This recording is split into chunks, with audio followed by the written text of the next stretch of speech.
So you've put together a presentation or a speech, and you have a few days to go before the big day.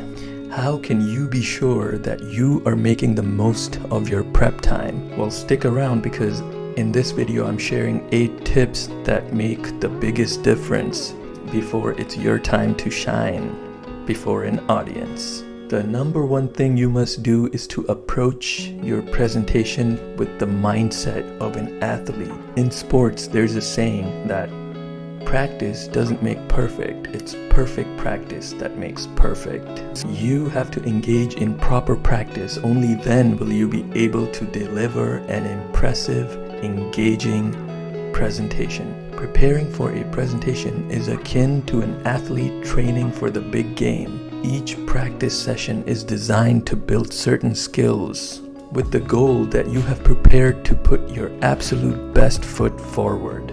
It's important to remember that 90% of the work that athletes do is done behind the scenes when no one's watching, before they show up and put on an amazing performance. Similarly, majority of the work that you do for the presentation will happen before the actual presentation. So just keep that in mind as you prepare. The second thing you're gonna do is you're gonna fuel up. Just as athletes are highly disciplined, you should strive to be as disciplined as possible in the days leading up to the presentation. Why? Presentations require energy. I'll say it again because it's very important. Presentations require energy. Nothing is gonna undermine you in front of an audience more than being low energy. That's just human nature. We're drawn to energetic, vibrant people. In order to have energy, your body requires food and sleep. You know this already, so have your 8 hours of sleep and have satisfying meals throughout the day. Drink plenty of water so that your mouth isn't dry for the practice sessions. You could turn to caffeine, but you don't want to overdo it. Channel all that energy into your presentation and your rehearsals. The next tip I have is to make your practice sessions as realistic as possible. Demosthenes, widely regarded as one of ancient Greece's best orators, would speak in front of crashing waves to simulate a boisterous crowd. He would also put pebbles in his mouth to improve his enunciation. Now, I'm not suggesting that you go that far, but you do want to practice out loud in a setting that closely resembles that of your final presentation. For instance, if you're going to be delivering your presentation in a cozy office somewhere in front of your colleagues, you could try practicing in front of your friends or family. Don't do things that are silly like speaking in front of a mirror. That I do not recommend, because you're likely to spend most of your time assessing your appearance than focusing on the presentation itself. In my case, I'm a member of multiple public speaking clubs, so that's the training ground I use to practice, refine, and improve my presentation. Although it's not ideal, you could also just practice on your own if there's no other option. The fourth tip I have here is a no-brainer. You want to seek feedback from others. It could be your friends or colleagues. Leverage your social circle to gather feedback for your presentation. When you practice your speech in front of your friends, the feedback is typically useless. Something like, "Oh, that was amazing. That was great." That type of advice really adds no value. You have to be specific with what you want them to give you their feedback on. As an example, you could ask them what they thought was the main message of the presentation. And if they answer correctly, then you are on the right track. This feedback will provide you with insights on how to better emphasize and reinforce your message.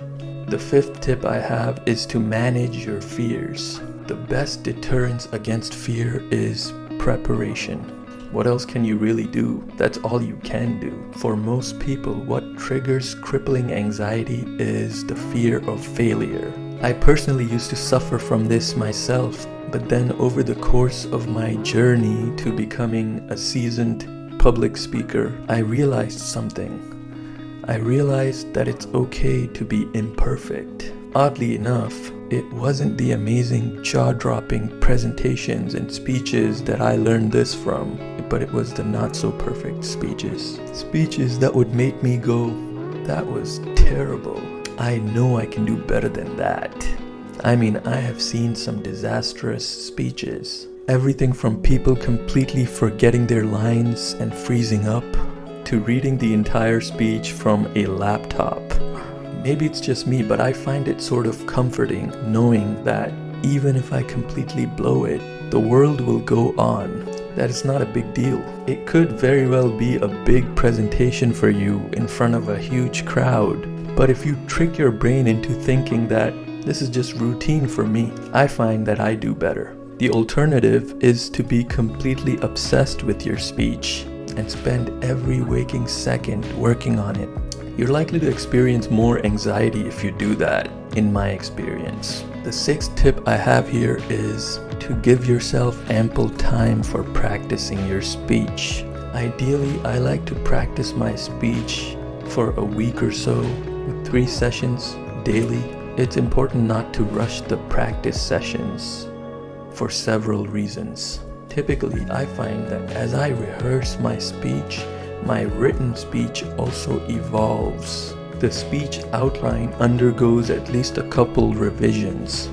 A sentence here, a word there. You find that you keep touching up on your speech as you practice. That's why it's important not to cram your practice. Give yourself a week. I find that your brain keeps on working on the speech as you're performing other tasks in the background. Spread your practice sessions over a week, because the more you practice, that's going to help you memorize the key points from your speech or presentation. By the end of the week, you will know your presentation by heart, and you also feel confident because you feel like you have something amazing to share. The next tip is to memorize the closing and opening of your speech. You want to begin your speech with a powerful opening that'll capture the audience's attention. You only have the first 30 seconds to do this, and that's what sets the tone for the rest of your speech. For most speakers, you must know the first 30 seconds and the last 30 seconds like the back of your hand, from the moment you stand in front of that crowd to right before you're leaving that stage. Don't try to improvise these crucial moments because you run the risk of coming across as sloppy. You simply have to plan what you're gonna say and memorize it, down to the word. Your opening might look like, "Good evening, my fellow bird enthusiasts. Did you know that homing pigeons are able to find their way back home from over 1,000 miles of distance?" And for a closing, you might say something like, "And that in a nutshell is why birdwatching has given a new meaning to my life." Since these lines are so brief, you can easily just memorize them. Why leave it to chance when you don't have to? Why risk creating a poor impression on your audience? The eighth tip I have here is mental rehearsal or visualization.